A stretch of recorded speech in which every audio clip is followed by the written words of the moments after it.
Bona vesprada a totes i a tots, on avui donem inici a les jornades que des de la regidoria de Sanitat que dirigís Jorge García i el centre o els centres de salut de la Vall han coorganitzat per tal de poder tindre una setmana dedicada a la salut, però especialment enguany jo crec que amb molt de cor, amb molta sensibilitat i en un tema que falta fa que la nostra societat pugui recórrer i pugui parlar de la mort.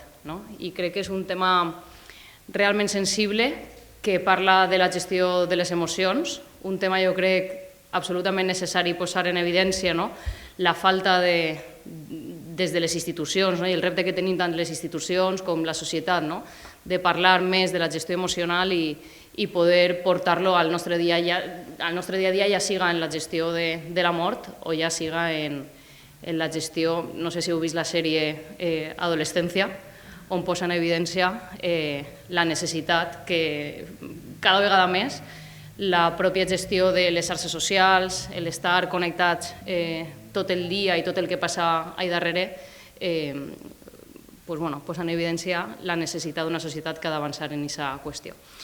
Jo, just este recurs i el que se va a parlar durant tota la programació és un tema del que he viscut desafortunadament de forma directa, que m'haguera agradat poder haver parlat de la mort d'una persona important de la teva vida, una persona a la que estimes, una persona que és un dels teus pilars vitals, i que algú m'haguera parlat del que se va parlar així, i jo crec que, com jo, moltíssima gent, que ja sigui una mort repentina o ja siga una mort esperada, la veritat és que mai vol una persona perdre a un ser estimat. I jo crec que posar en evidència també dins de la sanitat pública tot el servei de pal·liatius a un hospital, tot el servei d'atenció domiciliària, posar des de lo públic en evidència també la necessitat de tindre dignitat front a la mort.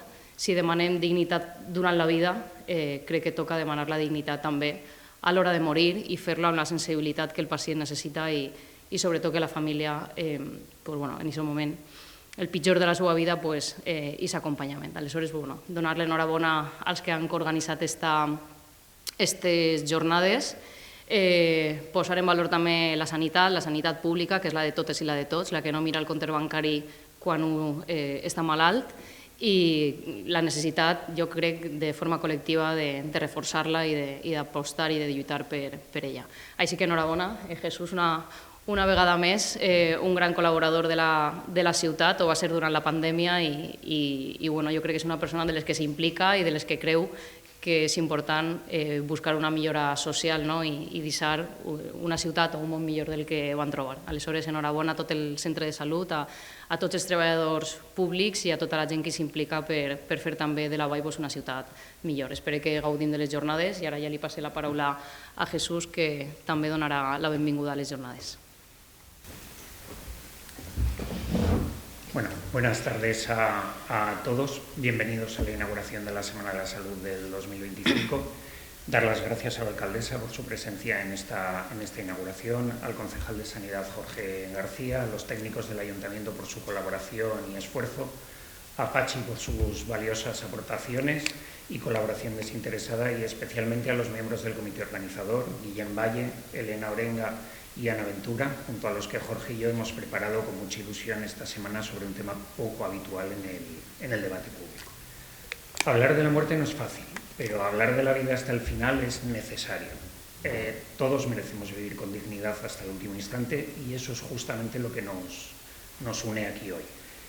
Hace un tiempo un amigo me contó que su abuela, con más de 90 años, solía decir cada día: me despierto por la mañana y reviso las esquelas del periódico. Si hay algún joven que no sepa lo que es eso, en los periódicos en papel había una sección de esquelas.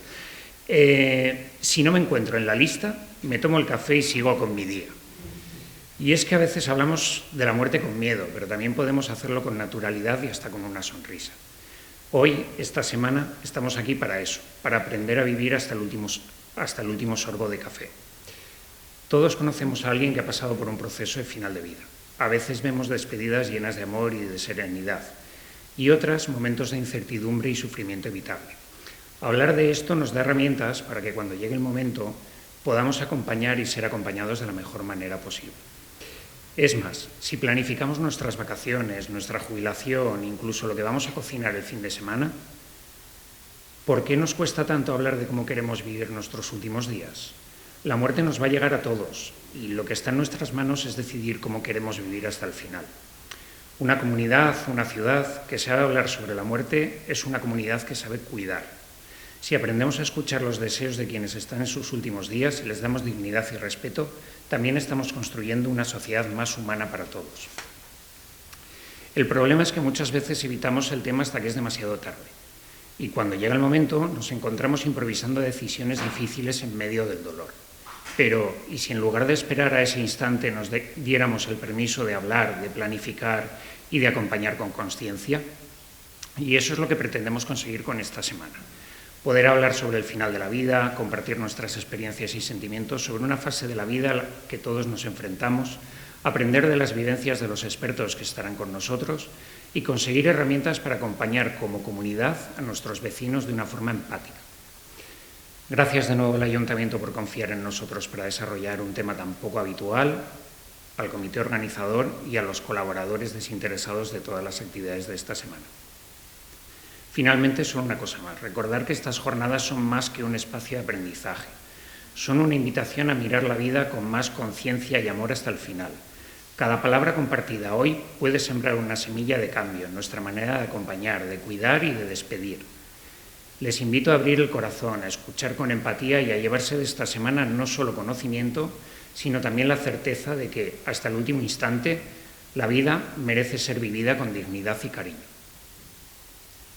Y nada, sin más, si os parece, damos paso a las ponencias. En primer lugar, nos hablará Elena Orenga Lozano, que es médico especialista en atención primaria del Centro de Salud de la Vall d'Uixó, experta en cuidados paliativos y miembro de la Comisión de Cuidados Paliativos del Departamento de La Plana y referente del Centro de Salud en Cuidados Paliativos. Ella nos hablará sobre los recursos sanitarios disponibles en nuestra zona para pacientes con necesidades paliativas. Buenas tardes a todos, autoridades, vecinos, familiares, pacientes y compañeros. Agradecer la oportunidad que nos brinda el poder dedicar este año la Semana de la Salud a un tema tan importante como la salud al final de la vida, los cuidados paliativos. En definitiva, a perder el miedo a hablar sobre la muerte y cómo deseamos llegar a ella, reivindicando una muerte digna y con calidad. Cuando Jesús me propuso formar parte de esta mesa inaugural como referente de paliativos del Centro de Salud para poner sobre la misma los recursos de los que disponía cualquier ciudadano de la Vall en cuanto a cuidados paliativos, me hice la siguiente pregunta. ¿Tenemos los valleros, valleras, las mismas opciones de recibir cuidados paliativos que un paciente que resida en una gran ciudad, por ejemplo, Valencia? ¿Tenemos las mismas oportunidades? Sinceramente, pienso que sí. Entonces me asaltó como médico de primaria la siguiente duda. ¿Llegamos a todos los que deberíamos de llegar? Desgraciadamente la respuesta es que no. Y es en esto en lo que debemos de trabajar, tanto profesionales como pacientes.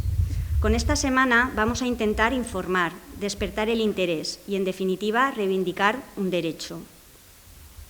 En nuestra ciudad, revisando cifras, por ejemplo, de la semana pasada, teníamos aproximadamente unos 1.305 pacientes, junto con sus familias, susceptibles de cuidados paliativos, lo que supone para mí un porcentaje importante de población. En España hay estudios que indican que un 75% de la población va a fallecer tras una larga enfermedad. Y es que llegar a ser un paciente paliativo no es cosa de un día, sino que con los avances técnicos, científicos y médicos, enfermedades que hace algún tiempo acortaban mucho la esperanza de vida, han ido cronificando la enfermedad. De ahí que actualmente hablemos de unos cuidados paliativos más prolongados en el tiempo, además de los cuidados paliativos de final de vida. Llegado a este punto, si soy un paciente paliativo o el familiar de un paciente paliativo, ¿a quién me puedo dirigir en la Vall? Yo os contestaría que al equipo de atención primaria, médicos y enfermeras de cupo, entre los que me incluyo. Nosotros acompañamos a lo largo de la vida al paciente de una forma longitudinal. Disponemos de información sobre cómo ha afrontado esa persona otros episodios de enfermedad, si ha realizado el documento de voluntades anticipadas, bien porque lo hemos trabajado con él, o carece del mismo, pero nos ha expresado sus inquietudes, sus miedos y preferencias. Conocemos el soporte familiar. Muchos familiares son también pacientes nuestros e incluso habremos ido a su domicilio en alguna ocasión. Todo esto nos coloca en una situación privilegiada para poder prestar unos cuidados paliativos de calidad. Aprovechando el vínculo o la relación de confianza tejida a lo largo de los años, es tal vez no más fácil, pero sí menos difícil, establecer un diálogo para llevar a cabo un plan de decisiones anticipadas. Este plan va a ser el eje vertebral sobre el que van a girar todos los cuidados paliativos. Un plan que no es sino un plan de acción, un plan de viaje, sin cerrar, abierto, dinámico, compartido, que va trazándose según las necesidades del momento y el desarrollo de la enfermedad, respetando las preferencias del paciente. En él nos anticipamos a posibles escenarios, pudiendo establecer qué hacer, cómo hacer, dónde, cuándo, intentando minimizar en lo posible la incertidumbre y el no saber cómo actuar, algo que genera mucha intranquilidad.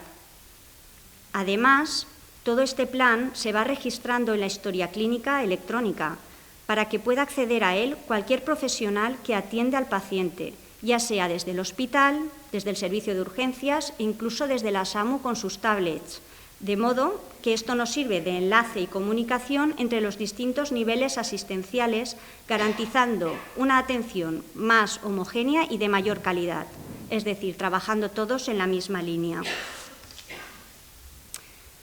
Si en algún momento de la enfermedad se requiere algún tratamiento específico que se escapa a nuestra acción, más allá de ingresos hospitalarios, como puede ser, por ejemplo, que un paciente necesite una transfusión de sangre, el drenar una ascitis, una cura muy complicada, que no tenemos material en el centro de salud, por ejemplo, pero que se puede hacer en el domicilio y si el paciente así lo desea, contactamos con la UHD. La UHD es un servicio hospitalario formado por médicos y enfermeros que atienden en el domicilio. Dentro de su cartera de servicios está la atención al paciente paliativo, de modo que solicitamos su ayuda de forma puntual o bien compartiendo la responsabilidad en la atención. Otras veces la UHD es activada desde el hospital, cuando se da de alta a alguien que ha estado ingresado y tiene unas necesidades paliativas, sobre todo para asegurar una continuidad asistencial y posteriormente ya se valora si se sigue al paciente con los dos servicios, con uno se va valorando. Además de aspectos médicos, a lo largo de la atención paliativa, una parte importante son las personas que asumen los cuidados diarios del paciente, las 24 horas, los 7 días de la semana, que a menudo son familiares. Desde enfermería se trabaja para enseñar cuidados, bien mediante talleres del cuidador que realizan en el centro de salud, bien apoyando en el cuidado en el domicilio, guiando y empoderando. Para el familiar es muy reconfortante poder ayudar y saber cómo hacerlo, sentirse útil. Además, se insiste en el cuidado del cuidador, intentando evitar problemas como la sobrecarga y la claudicación familiar, prestando especial atención a la detección de conductas que nos sugieran que puede haber problemas posteriores durante el duelo. Disponemos de apoyo psicológico, tanto para el paciente como para la familia. Si se detecta un malestar emocional o necesidad de soporte psicoemocional, contactamos con el psicólogo de la Cruz Roja especialista en paliativos, Pachi Moreno, que esta semana va a estar en todos los actos, y él se desplaza al domicilio para la atención de cualquiera de la familia y del paciente. Como comentaba, aunque inicialmente puede ser que iniciemos los cuidados paliativos en el domicilio, en la consulta, es en el domicilio del paciente en donde tienen su máximo desarrollo. Esto nos permite al mismo tiempo detectar problemas en cuanto a recursos sociales, materiales, necesidad de ayuda, que trasladamos a la trabajadora social del centro de salud, María Consuelo Serrano, para intentar buscar soluciones ya con recursos propios de consellería o bien contactando con servicios sociales del ayuntamiento. Llegado el momento, el final de vida no ha de ser una sorpresa en un paciente paliativo. En todo el transcurso de la planificación hay que encontrar momentos también para abordar el tema de la muerte, expresando miedos, necesidades, dónde, cómo deseamos morir. El modo, yo creo que si nos preguntaran a todos diríamos, pues mira, sin sufrir, durmiendo, que no me entere. El lugar ahí ya hay más duda. ¿Cuál será el mejor lugar, no? Pues bueno, el mejor lugar, siempre contestamos lo mismo, es el que el paciente quiere. Así, si decide que el paciente decide que sea en el domicilio, porque es un entorno conocido, amable, rodeado por los suyos, pues tenemos los medios técnicos, tanto infusores como medicación, y los humanos para poderlo atender en las mismas condiciones como si estuviese hospitalizado. Si, por el contrario, el paciente se siente mejor en un ambiente hospitalario o por necesidades técnicas de la enfermedad, cosa que ocurre muy pocas veces, no se puede atender en el domicilio, o porque el entorno familiar así lo solicita, o porque la vivienda no lo permite, entonces el mejor lugar será el hospital. Facilitaremos el traslado al hospital con la mayor celeridad y en las mejores condiciones. ¿Pero a qué hospital? A ver, el Hospital de La Plana es un hospital de agudos, entonces inicialmente no sería ese el hospital a derivar, aunque si un paciente se encuentra en dicho hospital y tiene unas necesidades paliativas, las va a recibir igualmente. Pero en una planificación debemos de derivar al paciente a un hospital que tenga una unidad de cuidados paliativos. En nuestra zona, los hospitales de referencia son el Hospital Provincial para pacientes con cáncer y para los pacientes que no tienen cáncer pueden ser demencias avanzadas, enfermedades neurodegenerativas, una fibrosis pulmonar muy avanzada, etc. El hospital de referencia sería el Hospital de la Madalena, o bien en la unidad de larga estancia o de Palet. Nuestra responsabilidad con el paciente es a lo largo de toda la vida, hasta la muerte e incluso después. Esto se ve reflejado en el seguimiento a la familia.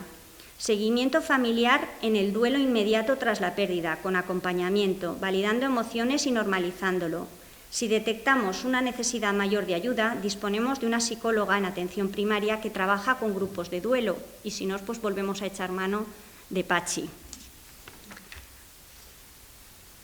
Acompañar en el final de la vida comporta una experiencia intensa para familia y profesionales. Es una oportunidad de tomar conciencia de la propia finitud. Es un momento clave para demostrar nuestro respeto por la dignidad de la persona, atendiendo sus preferencias y manteniendo un diálogo constructivo, sin engaños, pero esperanzador, dispuesto siempre a aligerar y confortar hasta el último momento.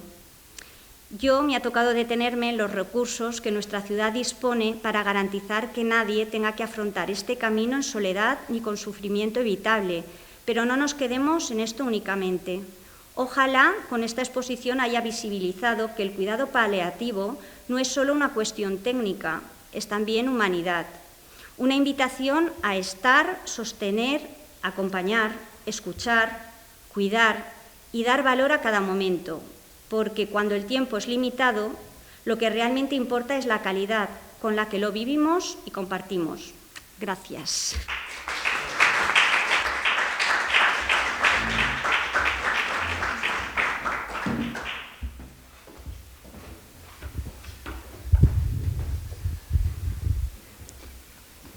En segundo lugar, nos hablará Carmen Fenollosa, jefa del servicio del área de servicios sociales del Ayuntamiento de la Vall d'Uixó, y ella nos hablará de la otra parte importante en esta situación, que son los recursos sociales de los que disponemos y todo lo que nos ofrecen.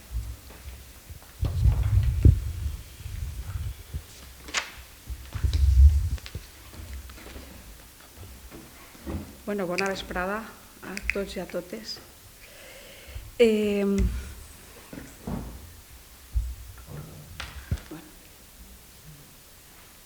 Bona vesprada a tots i a totes. Vaig a parlar des dels serveis socials i el que està clar, i lliga totalment, encara que està clar que no l'hem preparat juntes, l'aportació, però tot el que estava significant Helena del moment de la vida en el que estem parlant i la necessitat de tot l'actiu humà, tot el caliu, l'escolta, l'acompanyament, tot això és la clau que oferim des dels serveis socials. És a dir, estem en un moment de final, no? de final de l'itinerari de la vida. I com se diu, les persones morim com hem viscut. És moment de comiat, però el que és cert és que els serveis socials atenem a les persones al llarg de la vida, perquè és important que les persones puguem desplegar tot el nostre potencial com a éssers humans, tot el sentit, tot l'arrelament, tot el reconeixement, tota la solidesa, tota la nostra capacitat de solidaritat la puguem generar i cuidar al llarg de la vida. És cert que al llarg de la vida n'hi ha molts rituals que ens ubiquen en quin moment de l'itinerari estem. Este és un moment clau, i és una etapa en la que toca intensament la nostra dimensió humana, fràgil i finita, i just perquè toca aquesta dimensió tan humana ens fa tocar la nostra autenticitat com a éssers humans. Éssers humans arrelats en relacions d'afectes, que és el nostre gran patrimoni, i ahir té molt a veure el treball dels serveis socials. És un període intens en cures, en cuidados. És un període d'anar experimentant i des d'ahir obrir-nos a les dependències progressives. És un període en el que també se manifesten les paradoxes socials. A què me referisc? La nostra organització social no deixa moltes vegades ni temps ni espai o no valora el que té a veure en les necessitats de cuidado, en les necessitats d'estar en altre, de tindre disponibilitat. Aleshores és un temps que genera conflicte entre el que són les prioritats de la nostra organització social i les necessitats d'esta etapa de la vida. En tot això que s'ha estat exposant i comentant, en tot el que és la intensitat i la rellevància de la intervenció des de sanitat, des de salut, què és el que fem els serveis socials? Els serveis socials tenim una imatge com que ens dediquem a les precarietats o a les pobreses o a la gestió de prestacions econòmiques. Lluny d'això. Això és un apèndix, però realment la matriu del que som els serveis socials és velar per les relacions sociopersonals. És a dir, als serveis socials el que és el nostre objecte són les relacions. I este és un període clau de relacions. Com he dit, tota la vida ho viu. I relacions sociopersonals, de mi, me, conmigo, com jo me relacione, com tinc el meu discurs interior. En el meu voltant familiar, unitat de convivència, espai amical i, per tant, relacions comunitàries. Serveis socials ens dediquem a velar i a tenir cura de les relacions al llarg de la vida, també en aquesta etapa, i l'altra pata importantíssima dels serveis socials és tot el que té a veure en aportar suports i complements per a la promoció de l'autonomia i l'atenció a les persones en situació de dependència. Ixa és l'altra gran pata. Tot el que té a veure en aquest aporte. Des d'ahir, el que jo vull dir d'entrada és que els serveis socials tenim una vessant, diguem-ne, de cuidados en la vida quotidiana molt rellevant i és clau en el treball que fem des dels serveis socials. De fet, inclús ja n'hi ha ajuntaments que estan revisant, on hi ha àmbits dels serveis socials, estan revisant com presenten socialment la seva missió. I la seva missió passa a ser com a central el que té a veure en l'organització dels cuidados en la vida quotidiana, perquè ha passat a ser algo que esta societat difícilment proveeix des d'on ens agrada, que són els cuidados familiars, amicals, de la xarxa primària, i necessitem tota una sèrie de complements i garanties de cuidados. Doncs està tota aquesta part i està tota l'altra part de lo que vos diga, activitats, prestacions i serveis de promoció de l'autonomia i atenció a les persones en situació de dependència. Que ho dic en general, i després puc passar al detall, però fonamentalment pel que fa als cuidados el que oferim és cuidados per a la realització de les activitats bàsiques de la vida diària, higiene, alimentació, desplaçaments, activitats instrumentals com preparar menjar, neteja de casa, fer tràmits, organitzar temps lliure, organitzar relacions. És a dir, són les activitats que habitualment fem a soles, però que arriba un període de la vida que necessitem suports. No ens valem. Inclús tot el que té a veure amb l'acompanyament en la presa de decisions ordinàries. Està clar que si veu, tot això és una activitat que se fa tant pel que fa a la persona que està en una situació de necessitat per la seva malaltia, com en relació a les persones que treballen en els cuidados, com pel que fa als familiars o la seva xarxa amical. Des d'ahir jo també el que vull referir és que als serveis socials tenim, ho dic també quan ara estàs dient, aquí recurriu davant de les necessitats emocionals. Als serveis socials tenim una xarxa professional formada per treballadors socials, psicòlegs, educadors socials, tècnic jurídic, auxiliars d'ajuda a domicili,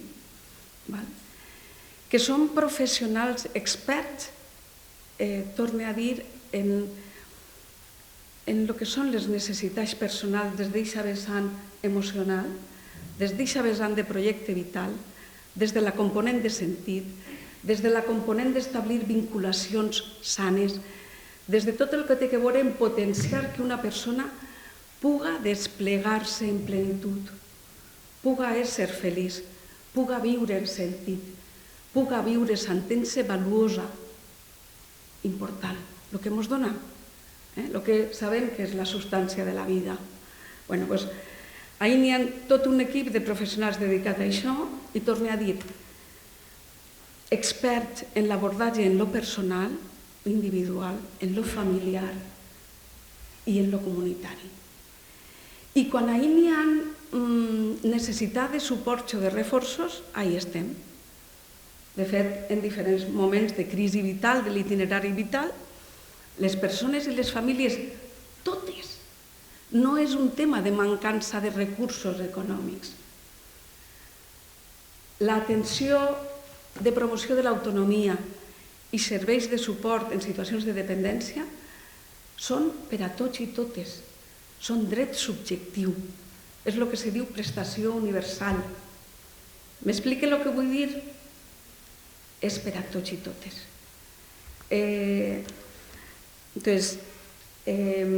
Vull que sé que aquesta consciència ha anat extenent-se, està extenent-se entre la ciutadania, però és important que estiga. No estem demanant favors, no estem demanant beneficència. I el que és important és, des del nostre àmbit, és fer tot el recolzament per a que les persones puguen continuar el major temps possible, d'acord a la seva voluntat, com se dia, que moltes vegades tots volem poder continuar en el nostre entorn habitual, on estem arrelats,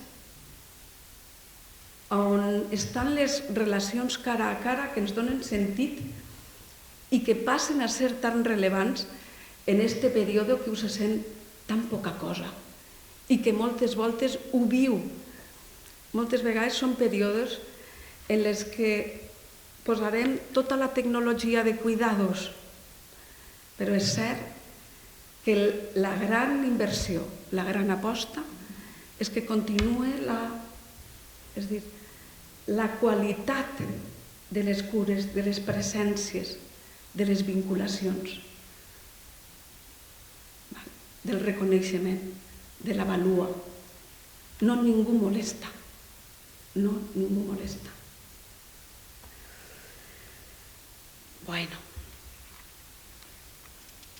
De fet, és molt clau en aquesta concepció, tot el que són els serveis que prestem d'escolta quotidiana, com seria.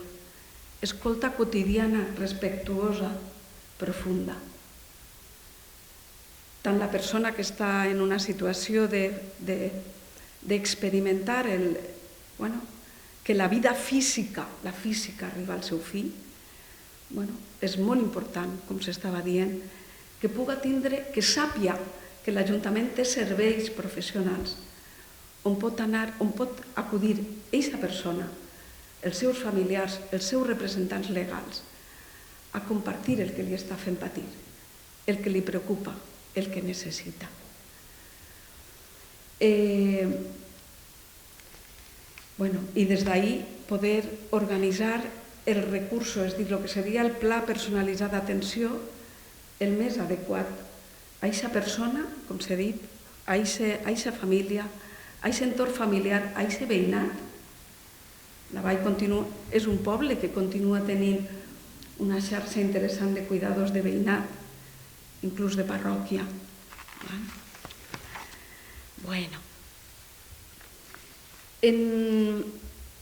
Pel que fa i passe a enumerar el que són serveis que s'ofereixen,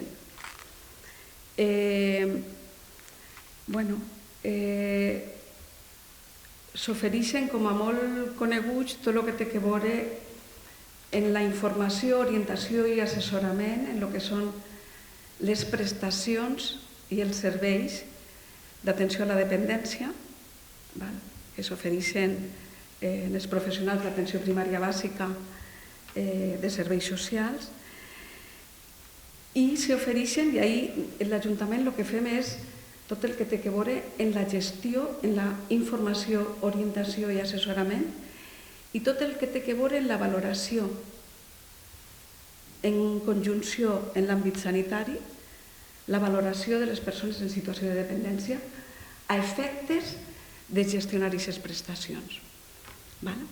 Doncs està tot aquest àmbit i després l'altre gran àmbit és l'àmbit de l'atenció domiciliària. Ja no dic sols ajuda a domicili, sinó atenció domiciliària. I ahir n'hi ha tota una xarxa de serveis, el que és l'ajuda a domicili convencional, després n'hi ha una ajuda a domicili que és una de les prestacions de dependència que té una elevada intensitat de dedicació horària. Després, una altra prestació vinculada molt rellevant és la prestació o el finançament de la prestació al curador. I per què la referisc? La referisc perquè és la prestació més nombrosa que se demana. És la prestació vinculada a dependència per a continuar atenent en el domicili a les persones que requereixen una elevada intensitat de cuidados per la seva situació de dependència. Sabeu que és una prestació que va canviant en la seva intensitat econòmica i que va dirigida tant a familiars com a persones curadores externes a la família. Però el que vull jo referir és perquè aquesta prestació, que és la més nombrosa que hi ha, és una prestació per la que estan fent ús moltes famílies i que inclús moltes voltes és la prestació que s'està fent servir per a contractar a persones a temps complet que passen a viure al domicili. Sabeu a lo que m'estic referint.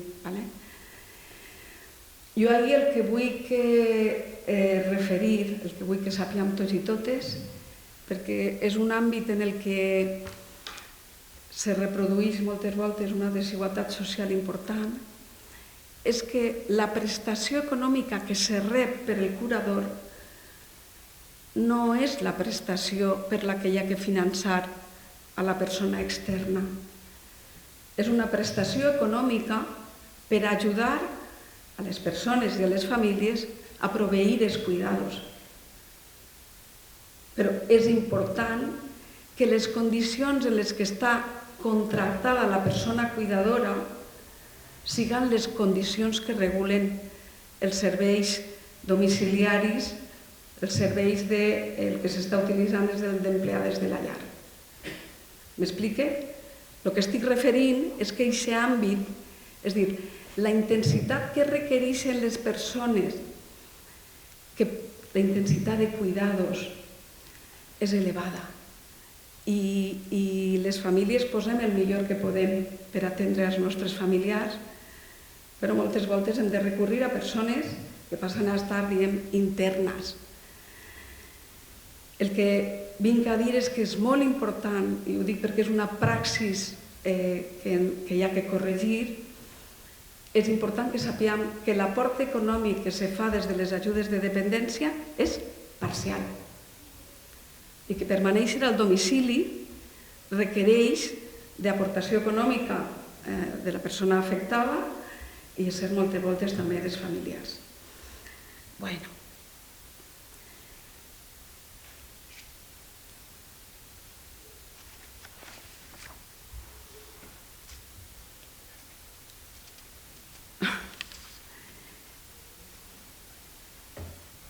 A banda de tot el que té a veure en l'atenció domiciliària, que l'atenció domiciliària en la Vall tenim la sort de tindre atenció domiciliària municipal i tindre per una altra banda també atenció domiciliària vinculada a dependència, el qual ens permet garantir l'atenció, diguem-ne, de forma continuada des que naix la necessitat. I des de l'ajuda a domicili, en aquesta concepció ampliada, s'atenen les necessitats de la persona, la higiene, atenció domèstica, l'acompanyament social, també la restauració, el que té a veure amb neteja domiciliària, orientació i acompanyament a familiars, això també està ahí, formació als curadors no professionals, també se fa des d'ahir. Un altre servei important vinculat a això és el servei de teleassistència domiciliària. Aquest servei sabeu que és un dispositiu que el que permet és la persona que està en una situació, diguem-ne, de dificultat en la seva mobilitat per la seva situació de dependència, activar un sistema d'alarma. Això és un altre recurs que se sol·licita i se gestiona des de l'Ajuntament. Més qüestions.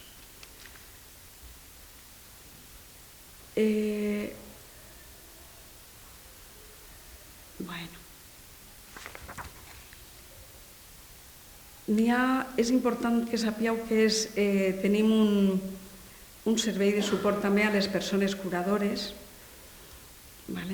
És a dir, serveis socials l'associeu amb prestacions econòmiques. Vull que reconegueu que la intervenció de serveis socials és un assessorament en tot el que és l'atenció a les necessitats de la persona en situació de dependència i també atenció a la família que està realitzant els cuidados. Des d'ahir dir-vos que n'hi ha tot un assessorament als curadors, un suport als curadors, i és important. Dir-vos també que n'hi ha un servei d'ajudes tècniques que se presta en col·laboració amb Creu Roja i a banda de que n'hi ha prestacions, és a dir, se poden demanar prestacions de lo que són també útils que se necessiten per a l'atenció a les persones en situació de dependència. Vale.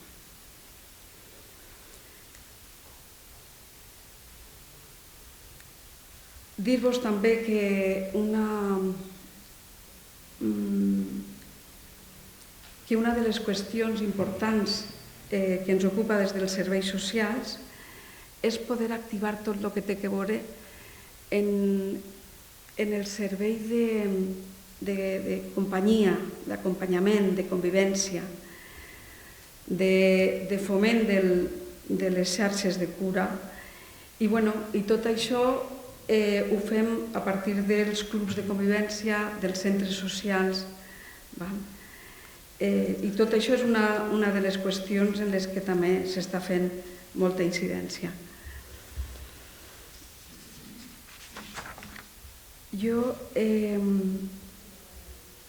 El que està clar, ho dic perquè se poden parlar també d'altres serveis que se necessiten, que se poden oferir, vinculats a dependència, que si centre de dia, que si atenció residencial. Dir-vos que l'èmfasi que s'està posant és tot el que té a veure en enfortir l'atenció domiciliària i en enfortir els serveis que oferim als ciutadans per a l'atenció domiciliària. Això és el que jo volia traslladar.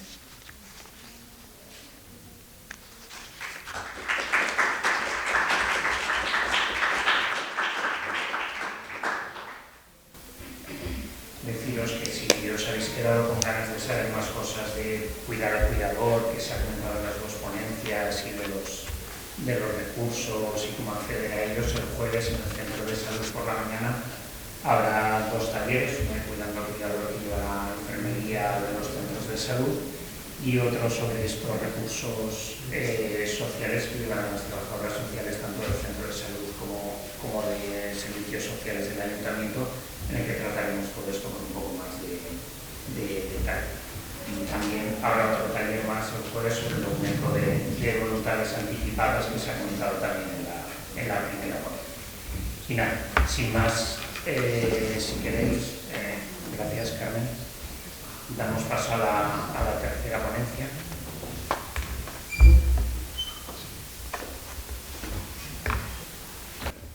Mientras se prepara, os presento a Concepción González Cordero. Es médico adjunto de la Unidad de Hospitalización Domiciliaria desde el 2002, actualmente en la zona del Hospital Universitario Dr. Peset de Valencia. Es miembro del Comité de Bioética y del Comité Clínico de Cuidados Paliativos del Departamento de Salud de Valencia Dr. Peset. Médico de familia, máster en Cuidados Paliativos por la Universidad Autónoma de Madrid, Hospital Universitario La Paz, máster en Bioética por la Universidad Católica de Valencia, presidenta de la Sociedad Valenciana de Medicina Paliativa desde noviembre del 2023 y ha participado como voluntaria en proyectos de cooperación internacional y ayuda local. Es un placer tenerla aquí hoy y un privilegio, y nos hablará de la importancia de vivir con dignidad, como comentábamos, hasta el último instante, que yo creo que es el mensaje que tenemos que transmitir en esta semana. Sin más, gracias. Muchas gracias a ti, Jesús, por la invitación y por la coordinación e iniciativa de esta semana, que a mí, ya te lo dije personalmente y, me parece interesantísima, ¿no? Os doy la enhorabuena, agradezco a la alcaldesa su acogida, a la corporación municipal, a todos ustedes, ¿no?, por estar aquí y por la enhorabuena, ¿no?, por esta iniciativa que ayuda a reflexionar sobre una etapa de la vida que todos vamos a vivir, ¿no?, de una manera u otra, más o menos consciente, el final de la vida, ¿no? Pensaba que todas las etapas de la vida tienen su importancia en el desarrollo de la persona, y todas las personas son importantes para la sociedad en la que viven, ¿no? Pero es verdad que tanto en el inicio de la vida como en el final, o en momentos de enfermedad, o en situación de dependencia, por el motivo que sea, son etapas de especial vulnerabilidad. Y esto lo vemos, ¿no? El inicio de la vida es una total dependencia. En el fondo, el final de la vida, cuando es producto de una enfermedad, un deterioro progresivo de la salud, pues también es una etapa de especial vulnerabilidad. Y yo estoy totalmente de acuerdo que el valor de una sociedad se mide, ¿no?, por cómo se cuidan los más vulnerables, ¿no?, que viven en ella. Entonces, pues vamos a afrontar, ¿no?, esta etapa del final de la vida, ¿no? Deberíamos quizá proporcionar los mismos exquisitos cuidados, ¿no?, que se proporcionan a los que llegan en este mundo, ¿no?, que a los que se van. Ojalá, ¿no?, ojalá lo consiguiéramos, porque no es darle menos a otro, es darle lo mismo a todos, ¿no? A ver si así. Mira, para empezar esta presentación yo os traía dos obras de arte, ¿no? Dos obras de arte que me parece que muestran, ¿no?, es del tema del que vamos a hablar, ¿no? Esta obra de Klimt, ¿no?, en el que está presente la vida y la muerte, ¿no? La vida y la muerte unidas. Vemos el nacimiento, el amor, la maternidad, la ancianidad y la muerte en un rincón ahí, porque la muerte puede llegar en cualquier momento de la vida, al inicio, a la mitad, al final. Todos vamos a morir, pero muchas veces vivimos como si esto le fuera a pasar a otro y no nos fuera a pasar a nosotros, ¿no? Quizá una de las cosas que ha cambiado en nuestra sociedad, en la de este siglo XXI, es que a partir de la mitad del siglo XX tenemos tal percepción de control de la medicina sobre la enfermedad por los avances médicos que quizá hemos apartado la realidad del final de la vida de nuestro día a día. No pensamos que esto le pasa a otro, pero no nos pasa a nosotros, ¿no? Y esto es una cita, ¿no?, de Marcos Gómez Sancho, ¿no?, decía, pues durante más de 1000 años, ¿no?, las personas morían de una manera más o menos similar, sin grandes cambios, ¿no? Era una muerte familiar.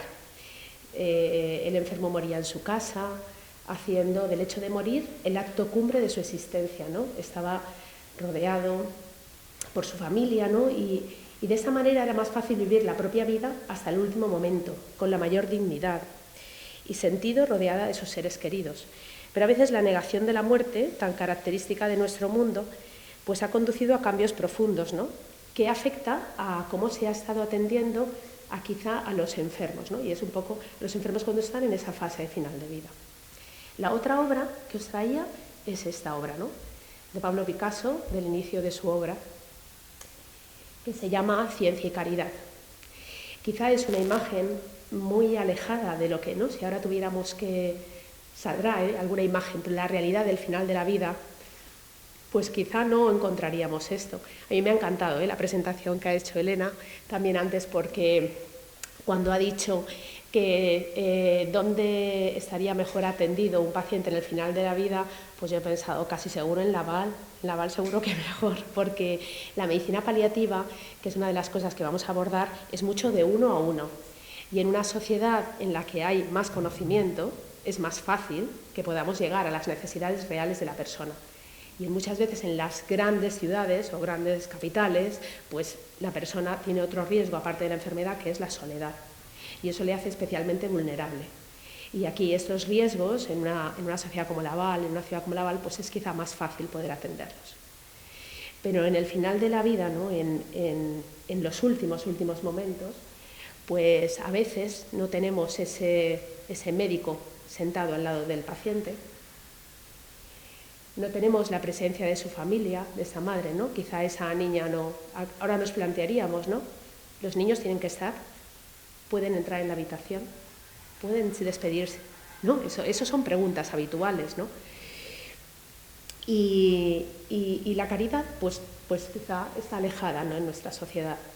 La realidad es que la medicina, y es de lo que vamos a hablar, de la medicina paliativa, es esa que afronta las situaciones del final de la vida cuando una enfermedad no tiene curación, pues nos pone la posibilidad de que es que los profesionales de la sanidad, y especialmente hablo de todos, de los médicos, los enfermeros, los psicólogos, los trabajadores sociales, que ya sé que no es una profesión todavía sanitaria, pero lo será, bueno, pues es que su único motivo no es la curación, sino también está el cuidado, el alivio, el consuelo, el acompañamiento.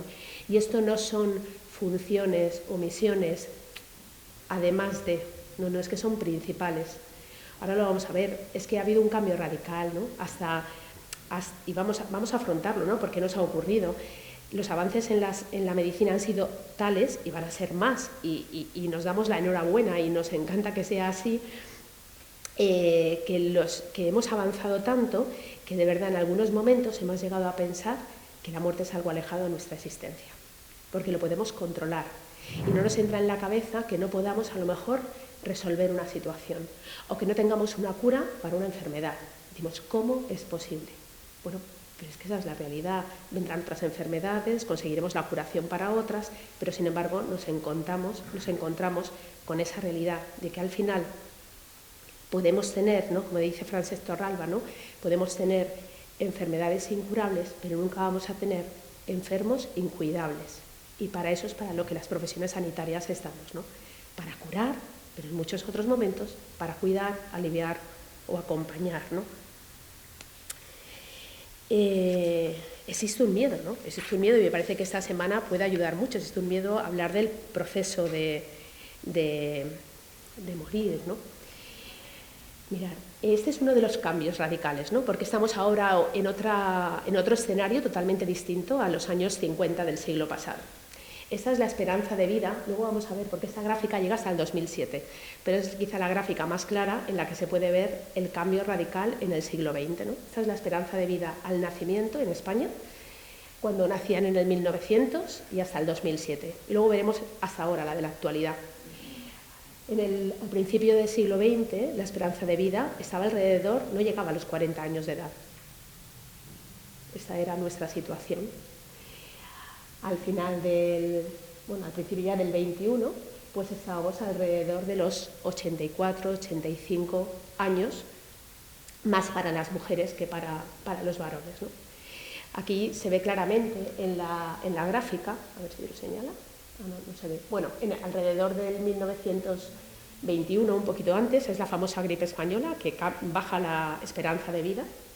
Y alrededor de los años entre el 31 y 41 hay una disminución de la esperanza de vida en los varones relacionada con la guerra civil.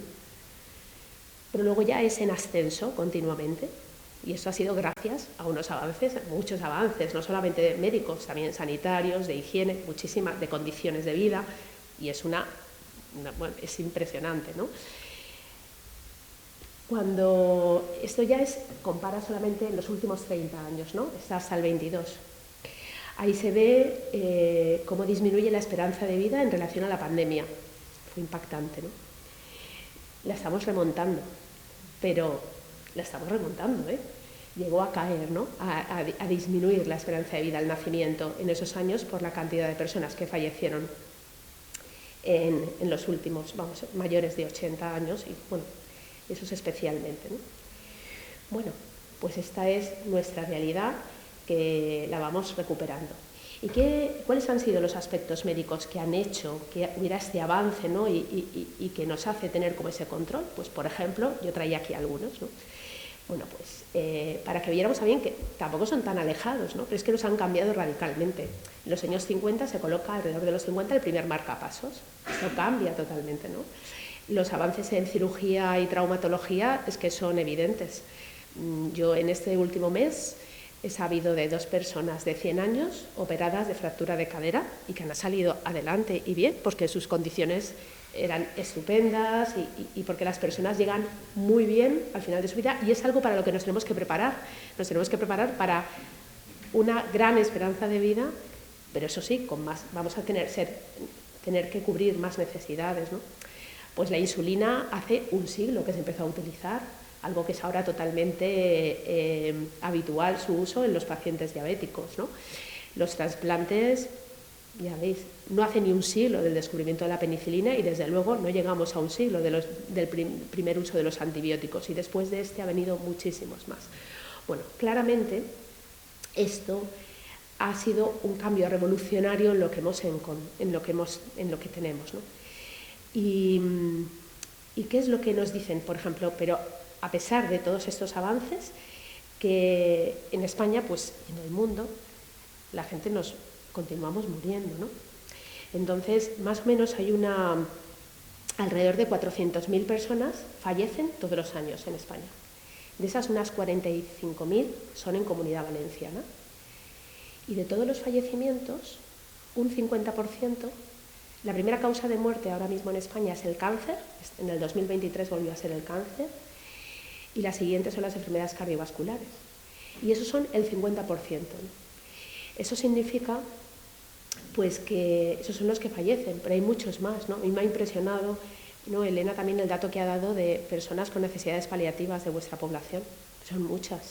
Eso supera más del rango que habitualmente se dice, de entre el 1 y el 1,5% de la población, ¿no?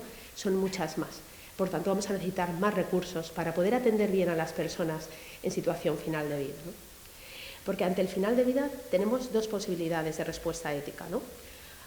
Esto es de una filósofa polaca, voluntaria en un hospice, ¿no?, que ya habla de dos éticas, ¿no? La ética de la curación o la ética de la atención. Podemos tener dos maneras de afrontar la enfermedad, ¿no? Una es la ética de la curación, que ya hemos dicho que siempre que se pueda, bueno, vamos a curar, ¿no? Pero en algún momento tenemos que reconocer que no se puede. Si nos seguimos persistiendo ahí, pues hablaremos mucho de términos como luchar, ganar la batalla, tener estrategias, no rendirnos, tener un arsenal terapéutico, no darnos por vencidos. Y ahí el médico es el general, es el que dirige, ¿no? El que dice ahora esto, ahora lo otro, ¿no? Y luego tenemos, si no, la visión de la ética de la atención, ¿no? La atención, en él, el que es el centro de la atención es el paciente, no son los profesionales sanitarios, es el paciente en el que tenemos que estar importante, ¿no? Cuál es que pueda decidir lo más posible mientras sea posible, ¿no? Y la medicina paliativa busca eso, ¿no? Evitar que los últimos días se conviertan en días perdidos. Porque tenemos un riesgo, ¿no? Que cuando llegamos a una situación de final de vida, es decir, a una enfermedad que no podemos curar, entonces pensemos, pues solo nos queda esperar a que venga la muerte. Y eso es lo más alejado de la medicina paliativa. La medicina paliativa no es esperar a que venga la muerte, es a llenar de vida el tiempo cuando nos somos conscientes de que nuestra situación aquí en este mundo viene el final, porque tenemos una enfermedad que no podemos curar. Pero eso no significa que todo haya desaparecido. Si lo piensan ustedes, en el fondo, todos sabemos que vamos a morir, pero no vivimos como si fuéramos a morir. Cuando de repente por una enfermedad, es decir, algo que no es un accidente, no es algo brusco, no es algo repentino, se plantea, llega el final de la vida, no sabemos en qué tiempo, lo que puede ser eso es una oportunidad. Y lo que tenemos que mirar, y ahora hablaremos de lo que es la medicina paliativa, es dar los recursos, la atención, para que esa vida de esa persona se pueda ensanchar, aunque no la podamos alargar, ¿no? Habíamos visto antes, ¿no?, la imagen de Pablo Picasso del final de la vida, y yo pensaba, bueno, Mónica Dalaila es una médico que se dedica a hacer infografías, a mí me parecen muy interesantes, y aquí habla, ¿no? Ante una situación de enfermedad irremediable tenemos dos opciones. Podemos acabar con muchísimos intentos por salir adelante, que es la imagen de la izquierda, ese paciente que tiene vías, aparatos, sondas, cama de hospital, aislado, o el de al lado, en su casa, con su familia, con su música, con sus hobbies. Son dos posibilidades, pero para eso uno tiene que poder elegir, uno tiene que poder saber en qué fase de su vida está y poder decidir. En el cuadro de Picasso yo pensaba, quizá Picasso hace un siglo muestra esa imagen de lo que era la realidad de la muerte en ese momento, del final de la vida, y nosotros muchas veces lo que nos encontramos en algunos hospitales es la imagen de la izquierda, en la que una persona está sola ante el final de su vida. No hay nadie, hay mucho aparato, pero no hay otras personas, ¿no?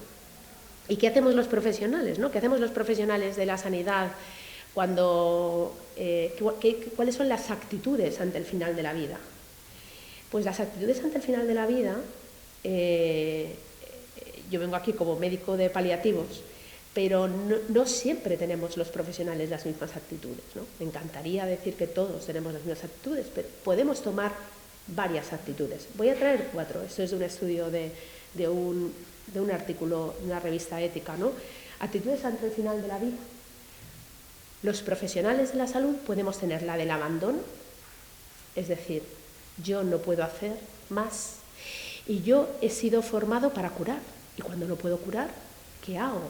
Ya no puedo hacer nada más. Entonces eso te puede separar de las necesidades de un paciente y puedes, sin quererlo, no atenderlo en lo que necesita. Puedes luchar. Algo más podremos hacer, pero de una forma muy implicada, muy excesiva, es decir, caer en lo que se llama el encarnizamiento terapéutico, es decir, hacer cosas no buscando el beneficio del paciente, sino en que el profesional diga, alguna cosa más vamos a hacer, ¿no? Podemos tener la actitud de la finalización, es decir, si viene el final de vida, pues que ocurra ya, para que, ¿qué sentido tiene continuar? Y podemos tener la actitud del acompañamiento. Esta última es la actitud de la medicina paliativa, es decir, vivir al lado de la persona la situación en la que ella se encuentra. Eso es. Yo a veces no puedo evitar lo que le está pasando, no puedo evitar la enfermedad, pero sí que puedo dar una respuesta, ¿no? Puedo acompañarle, no puedo dar una respuesta a veces, pero puedo estar a su lado, ¿no? Hasta el momento que sea, que no sabemos cuándo va a ser. Todo el rato hablamos de lo que es la medicina paliativa, ¿no? Yo lo he nombrado aquí varias veces, la respuesta que podemos dar, esa especialidad que busca, ¿no?, paliar el sufrimiento de las personas, eliminar el sufrimiento del final de la vida, aumentar la calidad de vida, ¿no? Pues aquí es una de las definiciones, ¿no?, de la Organización Mundial de la Salud, en la que hablan también de la prevención, ¿no?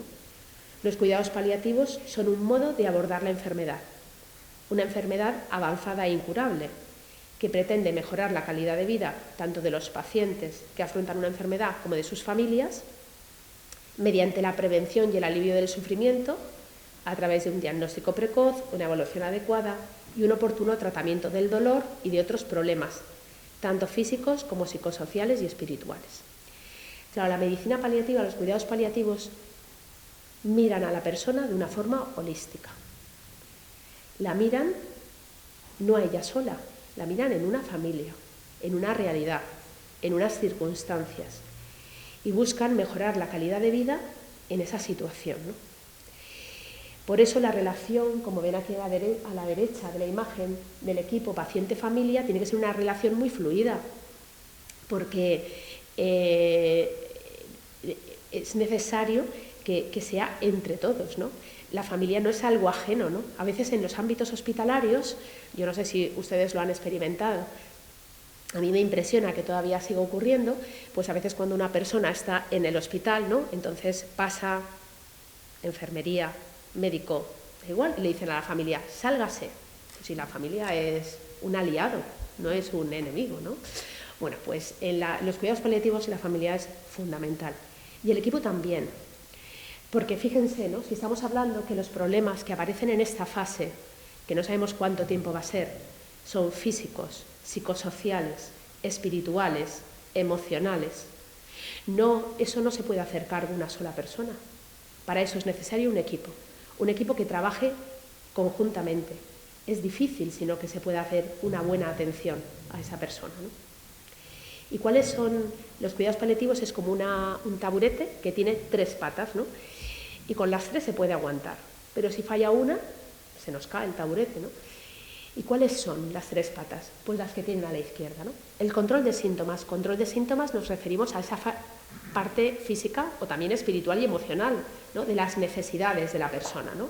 Sea el dolor, sea cualquier otro síntoma físico, sea el sufrimiento emocional, sea un sufrimiento espiritual, sea un sufrimiento social, ¿no? La comunicación. No solamente es lo que una persona dice o lo que nosotros informamos al paciente o a la familia, es que esa comunicación tiene que ser bidireccional y tenemos que asegurar que las personas se hacen cargo de la fase en la que estamos viviendo, y los profesionales también entendemos las circunstancias en las que están viviendo esas personas, ¿no? No vale, yo ya se lo he dicho, eso no vale, ¿no? Es una comunicación y un apoyo emocional. Y ahí quería romper una lanza, luego también saldrá, ¿no? Pero por la necesidad del apoyo emocional, profesional, es decir, por la presencia de los psicólogos en los equipos de cuidados paliativos, ¿no? Yo acabo de conocer a Pachi, conozco hace muchísimo tiempo a Silvia, y son psicólogos que están en nuestros equipos de unidad de hospitalización a domicilio, que sin ellos no se podría atender las necesidades de los pacientes. Es que no podríamos atenderlos para nada, ¿no? Pero esos profesionales los tenemos gracias a un programa de la Caixa, que a nivel nacional desarrolla toda una ayuda de necesidades psicosociales de los pacientes y sus familias, ¿no? Y menos mal que lo tenemos. Pero creo que llega ya el momento de que desde la Administración pues sepamos que es necesario que cubramos las necesidades de los pacientes y sus familias, ¿no? Bueno, ahora les presento, ¿no?, a Cicely Saunders. No sé si la conocen, si no la conocen, les animo a que la conozcan. Para mí, una pionera del siglo XX, una mujer destacable, una de las mujeres más importantes, pienso, del siglo XX, la que desarrolló el inicio de los cuidados paliativos modernos, una mujer británica con una historia personal apasionante. Eso se lo dejo para que cuando lleguen a casa digan, voy a leer sobre Cicely Saunders y voy a descubrir sobre ella, ¿no? Es una mujer que fue enfermera, luego trabajadora social, y cuando le comentaron que en los años 40 en Reino Unido, si no era médico nadie le iba a tener en cuenta, pues estudió medicina y pues fundó, ¿no?, renovó totalmente los hospices, ¿no?, que son aquellos lugares en los que se podía atender a pacientes en situación final de vida con todas las necesidades cubiertas, ¿no? Ya os digo, una gran mujer, ¿no? Y ella desarrolla este concepto, ¿no?, el dolor total. Ella dice, el dolor total es algo más que el dolor físico. A una persona le puede tener un dolor físico, pero puede tener también un dolor emocional, ¿no?, una depresión, una ansiedad, un dolor espiritual, una pérdida de sentido. No sé por qué me está pasando esto, no entiendo qué es lo que me ocurre. Puede sentirse culpable, ¿no?, puede tener sentimientos de culpa, un dolor social. No sé qué va a ser de mi familia en esta situación, qué necesidades se van a quedar descubiertas, o pierdo mis relaciones humanas, ¿no?, mis relaciones de amistad, ¿no?, y eso me hace sufrir. Y si no atendemos a todas las esferas, no podremos realmente atender las necesidades de ese paciente, porque necesitamos atender todas las esferas. Como saben, ¿no?, esto es como lo de Mafalda, ¿no?, me duele el orgullo, ¿no? Pues es que nos pueden doler muchas cosas. Me puede doler el alma, puedo llorar de pena, ¿no? Hay muchas situaciones que tenemos que cubrir. No puede ser solamente decir, bueno, pues que venga un médico y ponga medicación para el dolor. No solo es eso. Y esto es responsabilidad de una sociedad, porque esto es lo que se hace en cuidados paliativos, atender a todas estas esferas de la persona.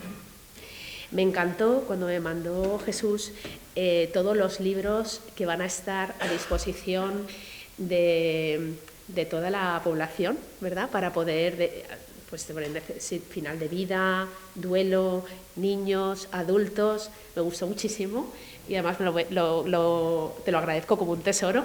Cuando lo fui mirando decía, este me lo he leído, este lo tengo en la mesilla de noche, este pendiente, no, muy interesante. Hay para toda una vida, creo, ¿eh? Bueno, y hay para todos los gustos, colores, para decir, pues este me atrae más, empiezo por este, ¿no? Es decir, muchos. Yo, hace muchos años, leí este libro, a mí me ayudó un montón, La última lección, de Randy Pausch. Randy Pausch es un estadounidense que falleció con 48 años, informático, genio, de esas personas pues, que había trabajado en parte en el inicio de la inteligencia emocional, de la inteligencia artificial, Disney, muchísimas cosas. Y él escribió una última lección que fue en el fondo lo escribió otra persona con una de sus últimas conferencias que dio en la universidad. que en el fondo era como un legado, ¿no? Él dijo, yo voy a dar esta lección para que mis hijos de 5, 3 y 1 año, cuando yo ya no esté, puedan conocer a mi padre, al que era su padre, ¿no? A él, ¿no? Y él, cuando dio esa conferencia, ya sabía que tenía un cáncer, y lo dijo allí mismo, ¿no? Y entresacaba yo estas frases del libro, ¿no? Mucha gente esperaría que la conferencia tratase sobre cómo morir, pero que tenía que tratar sobre cómo vivir. Para él eso era importante. De hecho, él habla en esa conferencia de los sueños alcanzados en su vida, los sueños que no había alcanzado, los sueños que le gustaría dejar a los otros. Cuando nos enfrentamos al final de la vida, podemos seguir viviendo. Nadie ha dicho que ya se acabe la vida, ¿no? Ahora, en eso no siempre nos sale, por eso necesitamos un equipo. A veces alguien a nuestro lado que nos pueda ayudar a realmente descubrir ese cómo ensanchar. Yo cuando leí ese libro, para mí es un ejemplo, ¿no? Ensanchar la vida cuando no podemos alargarla, ¿no? Decía él, ¿qué es lo que me hace único? Pues alcanzar de verdad los sueños de la infancia, ¿no? Un hombre afortunado es el que ha vivido sus sueños y en gran medida gracias a los que por el camino me habían enseñado toda clase de gente extraordinaria. Y luego también es de este libro, ¿no? Esto es lo que hay, no podemos cambiarlo. Solo tenemos que decidir cómo respondemos a la situación. No podemos elegir las cartas que se nos reparten, pero sí cómo jugamos nuestra mano. Y miren, yo me considero una afortunada, porque por mi trabajo conozco a muchísimas personas extraordinarias que me enseñan esto, ¿no? Cómo afrontar la vida hasta el final viviéndola. Incluso cuando desde fuera podríamos decir, ¿cómo? Y sin embargo, esa persona es capaz de encontrar esas herramientas para poder jugar esas cartas y seguir en la partida, ¿no? No por luchar, sino por decir, seguir viviendo, ¿no? Y es una gran oportunidad de sabiduría, ¿no? Conocerlo. ¿Qué necesitan los profesionales, ¿no? Porque dices, vale, nos enfrentamos ante esta situación y para poder dar respuesta, ¿qué necesitamos los profesionales o qué esperan de nosotros los pacientes? Pues miren, no vale cualquiera para hacer cuidados paliativos. Es necesario la ciencia y la competencia, es necesaria la formación. Incluso algunos formados, pues a lo mejor no es suficiente, ¿no? Para realizar la tarea que precisan esas pacientes y sus familias. Se necesita conciencia, ¿no? Conciencia de lo que estamos haciendo, comprensión de la situación, comprensión de la persona. Se necesita compasión, y luego hablaremos de ella, y crear vínculos de confianza, ¿no? Y yo pensaba que los profesionales también necesitamos esto, una silla. Necesitamos sentarnos al lado de los pacientes y sus familias para escucharles y darles su tiempo, ¿no? Y no ir con prisas y saber reconocerlos. Y estar ahí cuando empieza esa conversación en la que una persona te va a exponer esa mayor intimidad, ¿no? Y a eso es a lo que nos dedicamos los profesionales. Necesitamos formarnos no solamente en conocimientos científicos, porque claro, los cuidados paliativos no son solamente cuestión de dar la mano al paciente, que también lo es. No podemos tener ahí una distancia, ¿no? Pero necesitamos formación en cómo se atienden con ciencia, es decir, con investigación, con estudios, ¿no? Sobre cómo se atienden ese control de síntomas, ¿no? Para que sea eficaz, ¿no? No vale cualquier recetita, ¿no? No es eso, ¿no? No es cuestión de una palmadita, ni de una cercanía, ni de un estoy aquí. También, pero más, ¿no? Necesitamos habilidades de comunicación y una formación avanzada en la capacidad de tomar decisiones, pues porque es verdad que es una fase en la que a veces pues esa planificación de decisiones que comentaban pues la tenemos que realizar, ¿no? Y tiene que ser en un equipo, ¿no? Entre todos. Para poder hacer esto, creo que nos ayuda mucho esto que a ustedes les va a parecer obvio, pero que a nosotros, a veces, los camisones del hospital nos puede hacer perder la realidad, ¿no? Que un paciente siempre es primero persona. Y ahí nos acerca mucho más.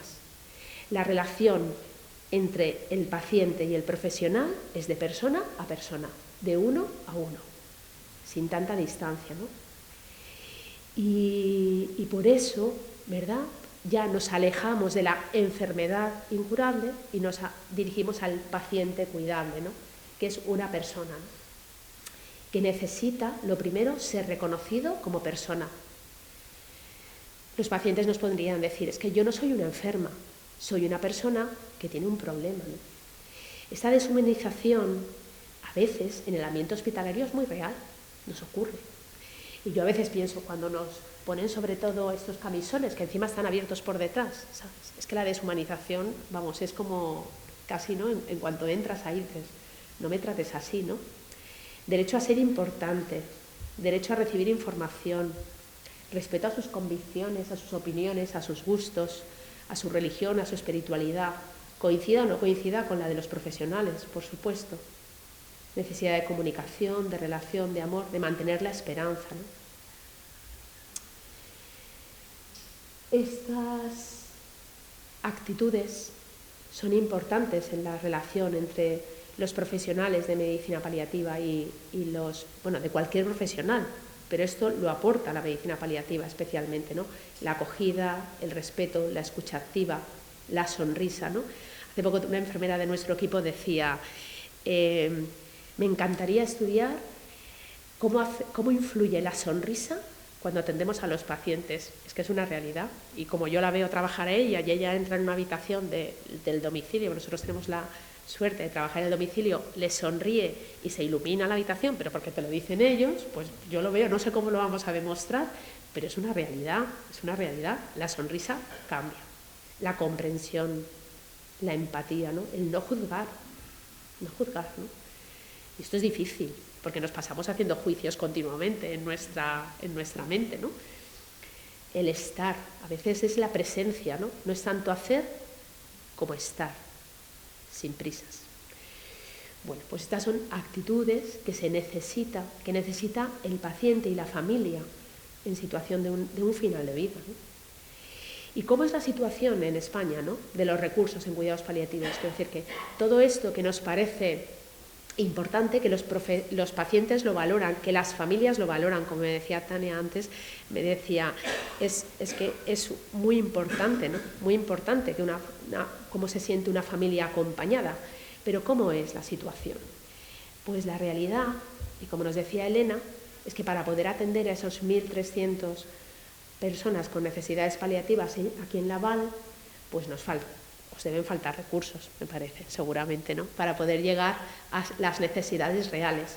Bueno, pues a nivel nacional, este es un mapa un poquito más antiguo, ahora justo estamos trabajando en el anterior, pero fijaos que en Comunidad Valenciana pues teníamos unos menos 35 recursos, más o menos se habla de una unidad básica por 80.000 habitantes, ¿no? Y eso no lo tenemos. Por una unidad básica me refiero no al equipo de atención primaria, sino a un equipo especializado de cuidados paliativos, ¿no?, en el que se habla solamente de médico y enfermera, ni siquiera hablan de psicología y trabajador social, ¿no? Y estos recursos son sin una ley de cuidados paliativos. A nivel nacional no tenemos una ley de cuidados paliativos. Y entonces, pues por eso le agradezco a Jesús, esto es una oportunidad, porque una de las cosas que vemos es que a veces los profesionales llegamos hasta donde podemos llegar, ¿no?, en nuestra solicitud, reivindicación, petición, pero la sociedad civil tiene mucho más poder, muchísimo más poder. Y a lo mejor pues es cuestión de pedirlo más desde las propias, y que en esta ciudad, ¿no?, se desarrolle esta actividad, pues puede ser un germen de que las personas digan que esto necesitamos más. Y es debido, ¿no? Los cuidados paliativos son un derecho, ¿no? Es una exigencia de la necesidad. ¿Cómo estamos a nivel europeo? Pues estos son recursos de cuidados paliativos en España, un atlas de cuidados paliativos del 2019, pues en la imagen de la derecha, que se ve muy chiquitito, esto va en el tercer cuarto, a mitad, estábamos España. No somos la cola del todo, pero vamos, de la mitad para abajo, ¿no? Pues esta es la situación que nosotros tenemos, ¿no? Una situación que en España además pues es desigual la formación en el grado de las distintas de medicina, de enfermería, de psicología. No en todas las facultades se estudian cuidados paliativos y, sin embargo, tenemos una sociedad en la que hemos dicho que un porcentaje, ¿no?, el 75% de los fallecimientos va a ser por enfermedades crónicas, es decir, que lo vamos a necesitar. Pues es que al menos la formación básica la tendrán que tener todos los profesionales que tienen que atender a esas personas, ¿no? Y ya voy a afrontar el tema de la compasión. La terapia de la dignidad de Sosinov es un psicólogo que desarrolla una terapia, ¿no? Dice que cómo tratamos a los pacientes facilita que el paciente de por sí se encuentre también mejor, ¿no? Y está formada de cuatro factores, ¿no? Uno, la actitud con la que tratamos. Por eso he hablado antes de las actitudes tan necesarias en los profesionales. El comportamiento, cómo nos comportamos ante ellos. La compasión y el diálogo, ¿no? ¿Y qué es la compasión? Pensaba que la compasión estaba a veces ha estado, ahora un poco menos en los últimos años, ¿no?, pero ha sido como muy negativa, ¿no? Uno puede decir, mira, a mí no me compadezcas, suena como mal, ¿no? No me tengas pena, no me tengas lástima, ¿no? No hablo de ese concepto de compasión, que también existe, ¿no? No me compadezcas, sino de lo máximo de la empatía, ¿no? Es decir, empatía es estar en el lugar del otro, reconocer al otro y ponerme en sus zapatos y decir, yo quiero ver cómo esta persona ese sufrimiento lo está afrontando. Y la compasión es, me doy cuenta de cómo sufre esa persona y como profesional busco una acción profesional para resolver o ayudar en el sufrimiento de esa persona, ¿no? Es decir, es más que solamente darme cuenta o, por supuesto, nada que ver con la lástima. La compasión precisa de una empatía, de un sentimiento, de darme cuenta del sufrimiento del otro y de buscar una acción que busque actuar como médico, en mi caso, que lo soy, o actuar como enfermera, es decir, que busco mejorar la situación de esa persona. ¿Y qué ayuda, no? Cuando nosotros tratamos con compasión, ¿no?, y nos damos cuenta en esta situación final de vida, pues realmente lo que hacemos es aumentar la humanidad de esa situación, ¿no?, y de las relaciones en general, cuidar con dignidad, la posibilidad de provocar una sanación, ¿no? Hay personas que en el final de su vida resuelven problemas o situaciones o dificultades o cosas que les hacían sufrir de tiempo, que no están especialmente relacionados con, a lo mejor, con la enfermedad, pero que es una oportunidad de resolver su vida. Es que el final de la vida, ¿verdad?, como decían antes, ¿no?, uno cómo quiere llegar. Pues normalmente quiere eso, ser atendido por profesionales adecuados, no padecer, no tener dolor, no sufrir, morir en paz. Y para eso es necesario un equipo, ¿no? Porque a veces la persona, lo que hemos dicho, ¿no?, me duelen otras cosas y tenemos que saber reconocer y poder atender a la persona de esa forma, ¿no? Una frase de un paliativista, ¿no? Con la medicina paliativa hacemos presente que cuidar genera alegría, nos dignifica y nos hace mejores como personas y como sociedad.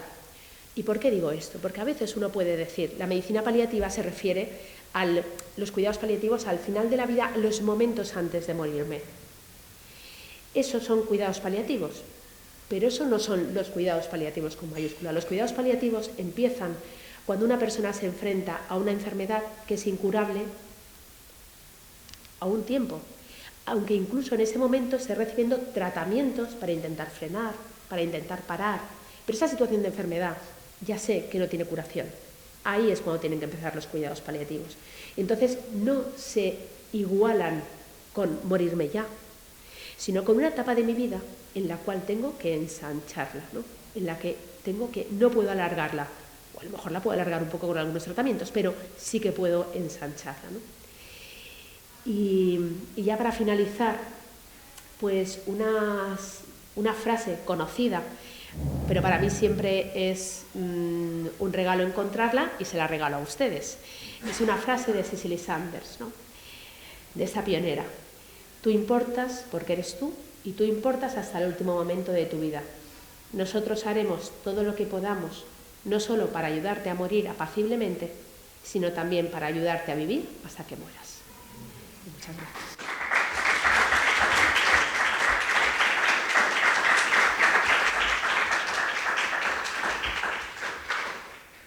Gracias. No sé si alguien quiere hacer alguna pregunta a alguno de los tres ponentes, alguien que se le haya quedado alguna duda o algo que quiera comentar. No es una duda, más que nada es un comentario por lo que has comentado, que por cierto, enhorabuena, me ha encantado la ponencia. El otro día en una tertulia en radio estaban hablando, pues, hace 5 años de la pandemia, estaban hablando de la pandemia y de la muerte sin acompañamiento que se produjo tanto en hospitales como en residencias, ¿no? Y no sé si era una directora de un hospital o algo, dijo que eso sería uno de los protocolos que habría que cambiar, porque ya la muerte era dramática, pero además sin acompañamiento, ¿no? Entonces era un poco por si crees que realmente eso es así, que eso fue uno de los grandes fallos durante la pandemia y si habría que trabajarlo para que no vuelva a pasar. Bueno, yo creo que la pandemia fue un gran punto de inflexión del cual tenemos que seguir aprendiendo muchas cosas. Esto es una opinión totalmente personal, pero yo distinguiría desde luego las primeras semanas, los primeros quizá meses de la pandemia, pues se tomaron decisiones en las cuales no había recursos, ¿vale? Pienso que desde luego una de las cosas que tendríamos que aprender es que, y de hecho no en todos los sitios se hizo igual, pero nadie falleciera solo. Esto obviamente, ¿no? Y no solamente es no falleciera solo, sino que si estamos hablando, ¿no?, de que la autonomía de las personas, de qué es lo que quieres decidir, de tener en cuenta el valor de lo que tú quieres, ¿no? Y de repente llega una pandemia y todas esas cosas desaparecen, ¿no? ¿Cuáles son tus últimos deseos? ¿Cuáles son tus últimas voluntades? ¿Qué es lo que a ti te gustaría cuando llega el final de tu vida, ¿no? De cómo quieres ser acompañado, atendido, y de repente nada de eso se puede hacer realidad. Pues esto fue lo que vivieron los pacientes que fallecieron, los que no fallecieron y los profesionales y las familias. Esto fue real. Sí que es verdad que en los primeros meses pienso que hubo una gran falta de recursos, de protección, y en ese momento se tomaron decisiones primando, ¿no?,